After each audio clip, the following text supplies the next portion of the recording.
hukuk ve demokraside yepyeni bir seferberlik başlatıyoruz. Li Tirkiye piştî ku hikûmeta AK Parti'yi gotibû berê mela Ewropayî û em ê hin reforman jî pêk bînin û şûnda. Di siyasetê de herî zêde li ser proseyekî nû ya çareseriyê nîqaş û gotegot têne kirin.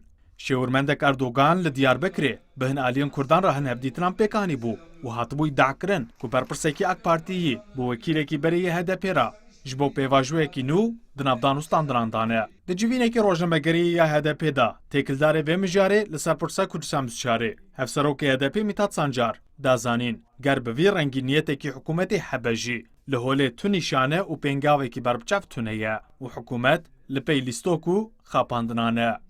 Kürt sorununda barışçıl ve demokratik çözüm için Xeyalperestiye ku mirov li bendê be hikûmet ji bo çareseriya demokratîk ya pirsa Kurd pêngavan biavêjin. Dema em li hişmendî û kiryarên deshilatê dinêrin, em dibînin ku bazirganiya hêviyan dikin.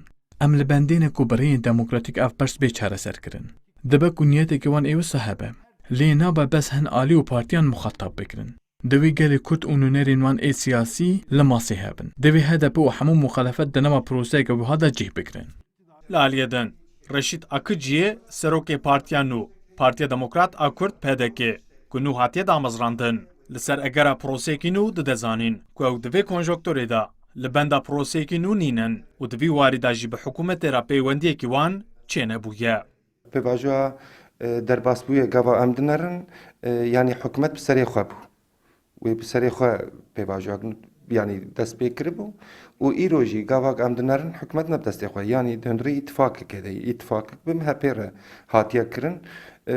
Ez bawer nakim yanî MHP ji vê re ji bo pêvajoya nûh müsaade bike ez wê bawer nakim.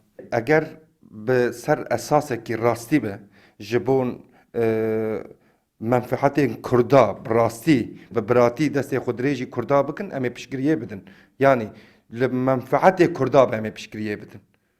Gava got em zanibin wek pêvajoya dinê yanî li ser lîstik û hinek tiştê dinê be em piştgiriyê nadin. Li aliyê din li goriyên çavkaniyên Kurd yên nêzî hikûmetê heta tifaqa li gel MHP dewam bike zehmetê ku AK Partî û Erdogan ji bo çareseriya pirsa Kurd proseyekî nû bide dest pê kirin. Lê şîrovekarên siyasî didin zanîn ger bi Yekîtiya Ewropayê re heyama reforman dest pê bike. Eger heye bo bi destxistina hin mafên Kurdan jî heyamekî nû dest pê bike.